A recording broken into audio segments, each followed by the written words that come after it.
The most feared unit in the American military is smaller than you could possibly imagine. Not big and hidden, not a secret army lurking in the shadows. Genuinely, almost absurdly, tiny. When Delta Force actually hits a target, the team that goes through the door can be smaller than the football roster at your local high school. And the entire fighting core of the unit, every operator who kicks doors and pulls triggers, is estimated to be so small that it would be a rounding error in an army of hundreds of thousands. This is the story of why America keeps its deadliest unit this impossibly small, and why that smallness is not a weakness at all. It is the whole secret. Now, before we go any further, an honest and important caveat, because this is a subject where a lot of people confidently state numbers they cannot possibly know. The true size of Delta Force is classified. The Pentagon does not officially confirm that the unit even exists, let alone publish its manning charts. So anyone who gives you an exact figure is guessing. What we can do, responsibly, is look at the estimates published by serious people who have spent years studying these units, and treat those estimates as exactly that. Estimates. Educated, informed, but not official. With that understood, let us look at what those estimates actually say, because even at the high end, the numbers are startling. One of the most respected reporters ever to cover this world, the journalist Sean Naylor, spent years studying the unit and, in his work, put the total at roughly 1,000 people. But here is the crucial part. Of that 1,000, only somewhere in the range of 250 to 300 are estimated to be actual operators, the fully selected, door-kicking, trigger-pulling men at the tip of the spear. The rest are the vast support structure that makes them possible. Other reputable references land in a similar zone, estimating the number of true operators at somewhere in the low hundreds, perhaps 300 to 400. The figures vary, because everyone is estimating, but they all point in the same direction. The actual fighting element of America's premier unit is measured in the hundreds, not the thousands. Sit with that for a moment, and put it in perspective. The United States Army has, at any given time, hundreds of thousands of soldiers in its ranks. And the operators of its most elite unit, the men every one of those soldiers has heard of and most of them quietly revere, number in the low hundreds. That is a fraction of 1% of the force. You could gather every operator in Delta Force into a single large room. You could move them all in a handful of buses. The most lethal concentration of fighting skill the nation possesses would not fill a small theater. And it gets even more striking when you look at how they actually operate, because they do not deploy in one big mass. When Delta goes to hit a specific target, a compound, a building, a single high-value objective, it does not send its 200 or 300 operators. It sends a small slice of them. The unit is organized into squadrons, and those squadrons break down into troops, and the actual element that goes through the door on a given night is often just a couple of dozen men. That team, the one that does the deed, the sharp fighting point of the entire American Special Operations enterprise, can genuinely be smaller than the roster of players on a single high school football team. The men on that field on a Friday night can outnumber the men who take down the most dangerous target in the world. It is worth understanding how that structure works, because it explains the tiny numbers on target. Delta is broken into a small number of squadrons, each known by a letter. Within each squadron are troops, and the troops specialize. Some are assault troops, the men who breach and clear and fight room to room. Others focus on reconnaissance, surveillance, and precision marksmanship, the eyes and the long guns. When a mission is assigned, it does not consume the whole unit. A squadron might carry the task, but the element that actually flies to the objective and steps onto it is a fraction of even that, tailored to the specific job.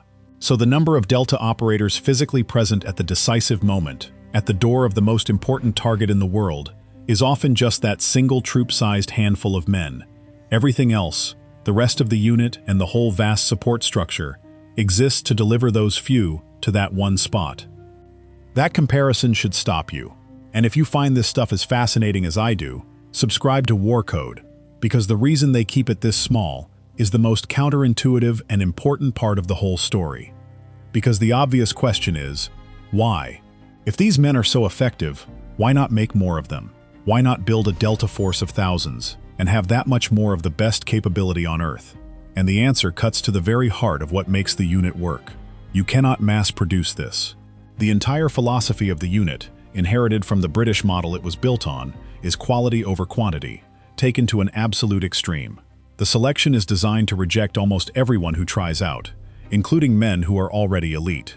Each operator who makes it takes years and a small fortune to train to the standard. The moment you try to scale that up, to push more men through faster to grow the numbers, you have to lower the bar, and the instant you lower the bar, you have destroyed the very thing that made the unit special. Its smallness is not a budget limitation the Army wishes it could overcome. It is a direct and deliberate consequence of refusing to compromise the standard. The unit is small because greatness, at this level, simply does not come in bulk. There is a hard economic reality underneath this too. Every single operator represents an enormous investment of time and money. He is not a recruit off the street. He is typically a soldier with years of prior service, who then survived a selection that rejects most who attempt it, and then completed many more months of specialized training so expensive that only a nation can afford it. The endless ammunition alone, the millions of rounds fired over a career to build his skill, would strain most budgets on its own. You are looking at years and a small fortune poured into a single man. You cannot rush that, and you cannot buy it in bulk at a discount. That simple, stubborn economics puts a natural ceiling on how many of these men can ever exist at one time. The math of keeping the unit filled is brutal in its own quiet way. The pool of people even eligible to try out is small to begin with, drawn largely from other already elite units. Of those who try, only a small handful pass, and every year the unit loses men, to age, to injury, to the simple fact that a body cannot do this work forever. So the trickle of new operators coming in through selection is barely enough to replace the ones going out the far end. The unit does not grow so much as it maintains itself, replacing its losses one hard-won man at a time. Even if the nation suddenly decided it wanted a Delta force twice the size, it could not conjure one, because the raw material, men who can actually pass, does not exist in those numbers. The size is capped not by will, but by human reality. It helps to picture the shape of the thing. Imagine a spear. The operators are the very tip, the sharpened point of metal that actually strikes the target. But a spear tip is useless on its own. Behind those few hundred operators stands that much larger body of support, the estimated 1,000 or more people who make the tip possible, intelligence analysts who find the target, aviators who fly them in, logisticians, communicators, medics, technicians, planners. The operator is the part you see, the glamorous point, but he sits on top of an enormous, mostly invisible machine, and it takes all of it to put those 24 men through a door on the far side of the world. The tip is tiny, the spear is not. And now consider what that tiny tip has actually done. This handful of men, this group small enough to fit in a few buses, has shaped the course of world events. The most consequential raids in modern history, missions that changed the fate of nations and dominated headlines across the planet, were carried out by a few dozen operators at a time. That is the astonishing math of it. A group smaller than a high school sports team, reaching out and altering history. It is the oldest lesson in special operations, the one the founder of the British SAS proved in the deserts of the Second World War. A very small number of exceptional men, used well, can do damage out of all proportion to their size. Delta is that principle, distilled to its purest form. You can see it in the missions the world does know about. The raid that killed the most wanted man on the planet was carried out by a couple of dozen operators, in and out in a matter of minutes.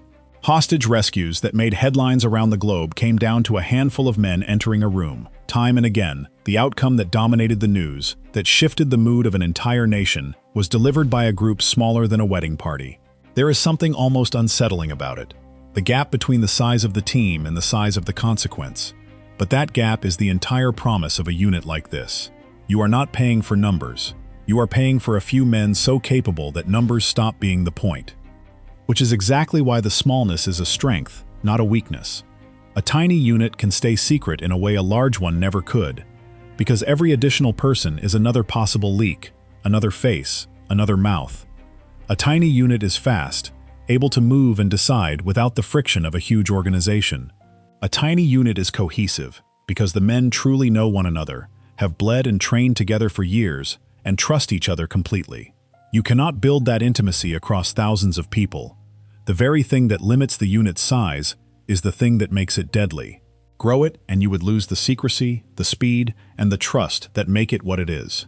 Of course, being this small carries a real cost too. There is only so much of this precious resource to go around. The unit cannot be everywhere at once. It cannot be spent carelessly, thrown at every problem, because there simply are not enough operators, and each one is nearly irreplaceable. Commanders have to ration them like the rarest thing in the arsenal, saving them for the missions only they can do. Because if you burn out this tiny group, you cannot simply order more from the factory. There is no factory. There is only the slow, brutal selection, producing a trickle of new operators to replace the ones lost to age, injury, and time. That is also why the loss of even a single operator lands so heavily. In a conventional unit, a casualty is a tragedy, but the ranks close and the mission goes on. Here, every man is the product of a decade of forging and a filter almost no one clears, so losing one means losing something close to irreplaceable, a capability that took years to build and cannot be quickly rebuilt. The nation does not just mourn the man, it feels the gap he leaves in a force that had no spare to begin with. It is one more reason the unit is guarded so jealously and spent so carefully. And this is not some American peculiarity. It is the pattern everywhere. The British SAS, the naval special units, the top-tier forces of every serious nation are all tiny by the standards of a regular army, all built on the same refusal to trade quality for size. A truly elite unit is small almost by definition, because the moment it becomes large, it stops being elite. That is also why these units are so easy to hide. A few hundred men can vanish inside the machinery of a military that numbers in the millions, tucked away on a base, wearing no insignia, drawing no attention. The very smallness that makes them lethal also makes them nearly invisible, which is exactly how everyone involved prefers it. So the next time you picture America's most feared unit, do not picture an army. Picture a couple of hundred men. Picture a fighting team, sent to take down the most dangerous target on Earth, that is smaller than the squad your town cheers for on a Friday night. And understand that this is not a shortfall the nation is embarrassed by. It is the deliberate, guarded secret of what makes them so lethal. The deadliest unit in the American arsenal could fit its trigger pullers into a few school buses. And that, precisely that, is the point. Greatness at this level cannot be manufactured in bulk, so America built a tiny blade instead, and kept it razor sharp. If you want more of the real, sourced truth behind the world's most secretive units, subscribe to War Code, and I will see you on the next one.